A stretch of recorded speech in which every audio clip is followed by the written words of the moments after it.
बहुत पहले की बात है। फूलों की खुशबुओं से महकती एक बहुत ही प्यारी सल्तनत हुआ करती थी, जिसका नाम थाई था। इस सल्तनत के चारों तरफ हर कलर के फूल खिले हुए थे बागान में, और मीठे झरने बहते थे। परिंदे खुशी से चहकते थे और लोग अपने बादशाह और मलका से बेपनाह मोहब्बत करते थे, क्योंकि वो बहुत ही इंसाफ पसंद और लोगों पर मेहरबान थे। थाई में सब कुछ मुकम्मल चलता था, मगर एक कमी थी। बादशाह और मलका की कोई वारिश न थी। दोनों अक्सर महल की छत पर बैठकर दुआ करते कि काश खुदा उन्हें एक नन्ही सी शहजादी अता करे, जो उनकी दुनिया को मुकम्मल कर दे। एक दिन मलका ने बादशाह को खुशी से बताया, मुझे लगता है कि हमारी दुआएं कबूल हो गई हैं, मैं माँ बनने वाली हूँ। बादशाह के चेहरे पर खुशी की चमक दौड़ गई। उसने ऊपर वाले का शुक्र अदा किया और जल्द ही पूरे थाई में जश्न का ऐलान कर दिया गया। लोग गीत गाने लगे, महल को रंगों और खुशबुओं से सजा दिया गया। कुछ महीने बाद बहार के मौसम में जब फूल पूरी आबोताब से खिले हुए थे, मलका के यहाँ एक निहायत हसीन महजबीन बच्ची पैदा हुई। उसकी आंखें नीले आसमान जैसी और मुस्कुराहट सुबह के सूरज जैसी चमकदार थी। बादशाह ने उसका नाम इनाया रखा। पूरी बादशाहत में खुशियों का जश्न का माहौल था। बादशाह ने हुक्म दिया कि तमाम परियों को महल में बुलाया जाए, ताकि वो नन्ही शहजादी को अपनी अपनी तरफ से दुआएं दे सके। खुशबू की परी ने मुस्कुराकर दुआएं दी, ताकि ये जहां भी जाए वहां खुशबू बिखर जाए। मैं रोशनी की परी, उसने झूले के करीब आकर कहा, बनाती हूँ जिसके चेहरे पर हमेशा रोशनी और नरमी रहे।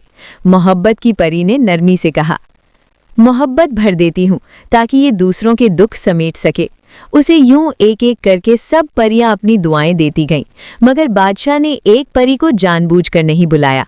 आग की परी थी, जो सिया जादू की माहिर थी और जहां जाती थी तबाही और खौफ साथ ले आती थी।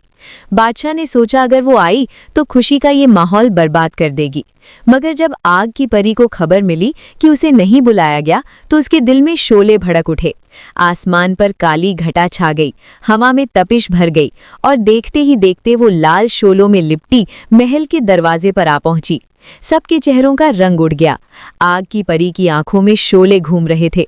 वो गुस्से में चीख कर बोली, तुम लोगों को आग से इतनी नफरत है, तुमने मुझे इस जश्न से दूर रखा, तो सुनो मेरी बद्दुआ। तुम्हारी ये प्यारी बेटी अब सिर्फ बर्फ और सर्दी में ही जिंदा रह सकेगी। अगर कभी धूप या गर्मी के करीब गई तो ये फौरन मर जाएगी। ये कहकर वो कहकहा लगाती हुई आग के धुएं में गायब हो गई। मलका चीख उठी, नहीं नहीं। शहजादी इनाया के चेहरे का रंग उड़ने लगा, उसकी सांसें रुकने लगी। पूरा महल खौफ में डूब गया। बादशाह बेबसी से अपनी बेटी को बाहों में लिए रो रहा था कि अचानक एक ठंडी चमक पूरे कमरे में फैल गई। क्रिस्टल फेरी नमूदार हुई। वो बर्फ की सफेद रोशनी में लिपटी हुई थी। मत घबराओ, मैंने अभी तक अपना तोहफा नहीं दिया। उसने अपनी छड़ी घुमाई और शहजादी के चारों तरफ एक सफेद बर्फ का दायरा बन गया। कुछ लम्हों बाद इनाया ने सांस लेना शुरू किया। उसके गालों में रंग वापस आ गया। मलका रो पड़ी, मेरी बच्ची जिंदा है। क्रिस्टल फेरी ने नरमी से कहा, हाँ, मगर ये बर्फ जल्द पिघल जाएगी। अगर मैं इसे अपने बर्फीले महल ना ले गई तो ये बच ना पाएगी। अगर मेरी बेटी की जान बच सकती है तो उसे ले जाओ, बस वादा करो कि वो जिंदा रहेगी। मैं वायदा करती हूँ। यूं नन्ही इनाया को उठाकर बर्फीले पहाड़ों की उस पार अपने बर्फीले किले में ले गई।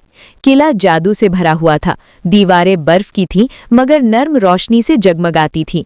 वहां इनाया के साथ एक छोटा सा पेंगुइन रहता था, जो जल्द ही उसका सबसे प्यारा दोस्त बन गया। साल गुजरते गए, इनाया बड़ी होती गई, मगर उसका दिल हमेशा तन्हा रहता।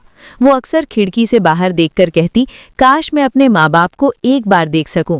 पेंगुइन उसके पास आकर मजाकिया हरकतें करता ताकि वो हंस दे, मगर उसकी आंखों में हमेशा हल्की सी उदासी रहती। एक दिन जब आसमान साफ और धुंध सफेद थी, एक नौजवान शहजादा प्रिंस शाद दूर के मुल्क से मुहिम जोई के लिए इन पहाड़ों में आया। उसने सुना था कि बर्फ के पार एक जादुई महल है जहां कोई जिंदा इंसान नहीं रहता। तजस्सुस में वो वहां पहुंच गया। जब उसने महल देखा तो उसकी खूबसूरती देखकर हैरान रह गया। दीवारें ऐसे चमक रही थीं जैसे उनमें चांदनी कैद हो। शाद आहिस्ता आहिस्ता अंदर दाखिल हुआ। वहां उसने एक हसीन लड़की को देखा जो बर्फ के फूलों के बीच बैठी थी। अपने पेंगुइन दोस्त से बातें कर रही थी। उसके बाल रोशनी से चमक रहे थे और चेहरे पर मासूमियत बिखरी थी। शाद ने बेख्तियार कहा, ये लड़की इंसान है या कोई ख्वाब? इतने में उसके हाथ से एक बर्फ का गमला गिर गया। आवाज सुनकर इनाया चौंक गई। उसने पहली बार किसी इंसान को देखा था। डर के मारे पीछे हटी मगर फिसल गई। शाद ने फौरन आगे बढ़कर उसे थाम लिया। दोनों की आंखें मिली। वक्त जैसे रुक गया। पेंगुइन गुस्से से शाद के पैरों से लिपट गया। शाद मुस्कुराकर बोला, नुकसान नहीं पहुंचाने आया, मैं सिर्फ एक मुसाफिर हूं। इनाया खामोशी से उसे देखती रही, जैसे यकीन नहीं आ रहा हो कि ये सब सच है। लेकिन शाद सर्दी से कांपने लगा और चंद लम्हों में बेहोश हो गया। इनाया घबरा गई। ये तो मर जाएगा। उसे याद आया कि क्रिस्टल फेरी ने उसे एक जादुई ब्रश दिया था जिससे वो जो चीज बनाए हकीकत में बदल सकती थी। उसने फौरन बर्फ से एक नर्म बिस्तर और सफेद कंबल बनाया। बिस्तर लम्हों में तैयार हो गया। उसने शाद को उस पर लिटाया, कंबल उढ़ाया और अपने हाथों से गर्म सूप पिलाया। जब शाद होश में आया तो उसके आंखों के सामने वही हसीन चेहरा था। उसने कहा, तुम कौन हो? क्या वाकई कोई इंसान हो या बर्फ की परी? मैं इतना हूँ, थाई की शहजादी, मगर एक बद्दुआ ने मुझे यहाँ कैद कर रखा है। वक्त गुजरता गया और दोनों के दिल करीब आने लगे। शाद ने अफसोस से कहा, क्या कोई तरीका नहीं जिससे ये जादू टूट सके? क्रिस्टल फेरी कहती है, ये मुमकिन नहीं। फिर भी हमें कोशिश करनी चाहिए। मोहब्बत से बड़ा जादू कोई नहीं। वो आईने के सामने गई और क्रिस्टल फेरी को पुकारा। फेरी जाहिर हुई। उसने शाद को देखा, मुस्कुराई मगर दुख से बोली, ये सिर्फ तब टूट सकता है जब तुम्हारे दिल की बर्फ किसी की मोहब्बत से पिघल जाए। ये कहकर वो गायब हो गई। इनाया और शाद की आंखों में आंसू आ गए। शाद ने कहा, शायद हमारी किस्मत में एक होना नहीं लिखा। वो किले से निकलने लगा। इनाया का दिल तड़प उठा। उसके अंदर कुछ जलने लगा, वही गर्मी जिससे वो बरसों से महरूम थी। वो भागी। उसके पीछे पेंगुइन भी भागा। शाद ने पलट कर देखा तो वो बर्फीले पहाड़ों को पार करती हुई धूप की तरफ बढ़ रही थी। नहीं इनाया, सूरज की रोशनी तुम्हें मार डालेगी। मगर इनाया नहीं रुकी। जैसे ही वो धूप में पहुंची, उसके चारों तरफ की बर्फ पिघलने लगी। शाद ने उसे बाहों में ले लिया और दोनों के इर्द गिर्द रोशनी फैल गई। क्रिस्टल फेरी दोबारा जाहिर हुई। उसके चेहरे पर खुशी थी। अब तुम आजाद हो। यूं बद्दुआ टूट गई।